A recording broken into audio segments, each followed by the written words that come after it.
So today I'm a lucky guy because I'm in Burgundy here at Maison Edouard Delaunay. I'm talking to Gabriel Camphuis, or Camphuis. Camphuis. Camphuis, yes.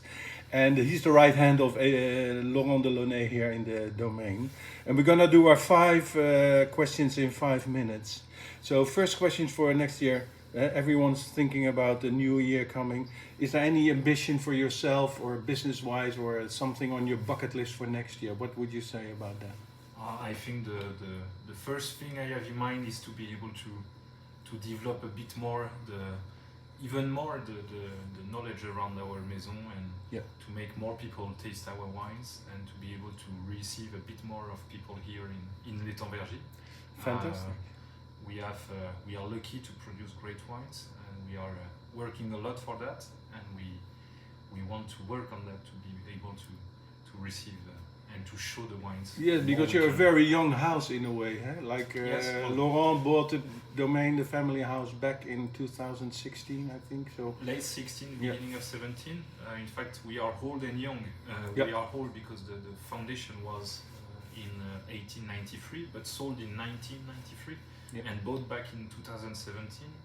With the first bottle sold in 2019, so just before COVID. The last 5 years were not an easy journey, but we are very lucky to have been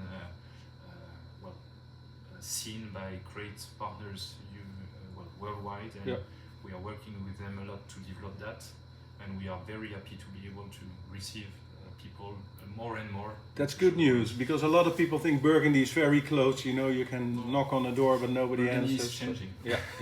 And they need to change too. Yes.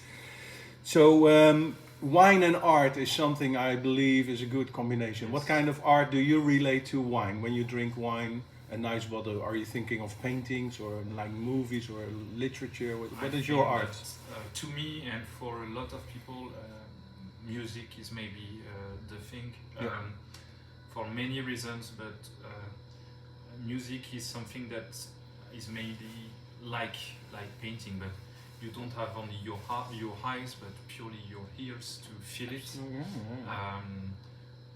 We do work a lot in Bourgogne on that. We are the patron of a great festival of music in Bourgogne called Musique et Vin au Clos de Vougeot. That happens every June. A full week of classic music festival, pairing great wines with fantastic artists, classic artists, and upcoming classic artists. And more often, I would say that music is maybe something that has to be a bit more look after with the wine pairing. I know that a lot of great maisons in Champagne works a lot on that, on the music around the tastings, etc. There's a relation between the music notes and good wine, you think? Yes, I fully agree. And what we see is that the environment of the tasting is so influential on what you perceive in the glass, that if you don't pay attention to the sounds you have around you, you won't have the same experience of tasting with your wine. So talking about nice wine, what is the most memorable wine you were able to drink this year? Can you remember a specific one? It's been 3-4 weeks ago. During the Hospice de Beaune, we were lucky to have a nice lunch with one of our partner, an Asian partner, a great wine lover. One of those guys who are able to show a fantastic range of great Burgundy, and we were lucky enough to taste La Tâche vintage 67, from Domaine de la Romaine et Conti. 67. And how did that show? Fantastic wine. Still very young, very fresh, a lot of balance. Of course, some evolution, but showing so well. Like Laurent said, so Laurent Delaunay said, it's like the wine of a life. It's something that you don't taste and you will never taste. No, once in your lifetime. Yes. La Tâche, wow. Let's get a bottle of that if we can. Yes. So, looking forward to 2025, do you see any innovations taking place in the wine industry, in the way we approach wine, the way we drink wine? Yes. Consumption is dropping, but we all need to focus more on quality wine, I think. What is the innovation you see for next year? A lot of trends.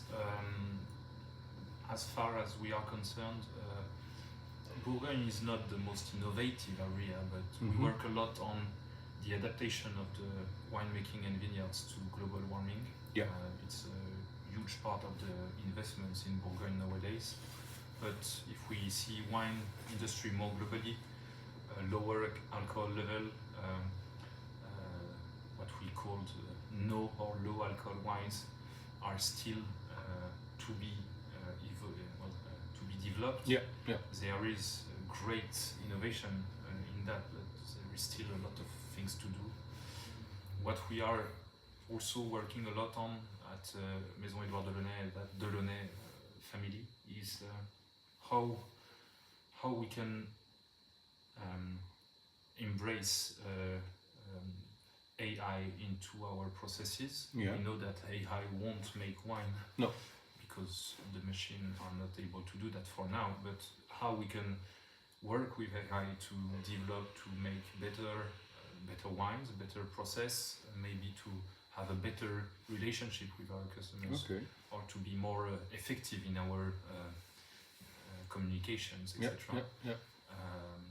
We worked a lot on that this year, and we want to develop that also inside. It's something that people won't see a lot, because the objective is not to develop the new. No, it's behind the scenes, but it's an interesting. We know that we have to put that into our processes if we want to move further. Yeah, also. And to reach young people too, perhaps, or more people. We see that AI can develop the personalization, to develop more, let's say, precise context, etc. And it's very interesting to work on that. Well, it might help Burgundy too, because it's a very complex appellation in a way, with all the climat, with all the vineyards, all the appellations. That's it. It won't have an impact on the structure of Bourgogne, but we know that the one who will be able to integrate AI in their process and to master it will be the domain and the brand who will be the next big ones in the future. So last of the 5 questions is about food, comfort food. Yes. We all have our comfort food, and now it's 3 degrees outside. It's winter time, it's cold, it's December. What is your comfort food at home with your wife, and what do you drink with it?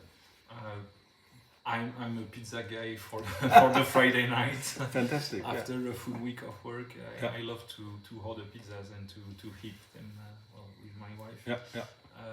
To me, comfort food fits perfectly with red wines. Mostly red wines. I love white wines, but mostly red wines. And to me, a Gevrey Chambertin or Nuit Saint-Georges or of course, we're in Burgundy. A good Bourgogne, yes. A good Bourgogne with a pizza. What I used to say is that and we see it on the young generation. People are more open to test a new pairing and to find a new thing. And it doesn't have to be classic. Huh? No, I don't think so. Sometimes the good bottle at the right time, and you have a pretty good night. Perfect, good idea. I'll try it out too. I love pizza too, so. And we love Pinot Noir. Well, thanks Gabriel for this little talk. Merci beaucoup. Club Sommelier will continue waving the flag for Edouard Delaunay and the fantastic Burgundy wine. So springtime will be a new promotion for some Bourgogne Pinot Noir and Bourgogne Chardonnay, I think. So we'll stay in touch. And anytime you come to Bourgogne, ring the bell and we'll be happy to welcome you. Fantastic. Thank you very much.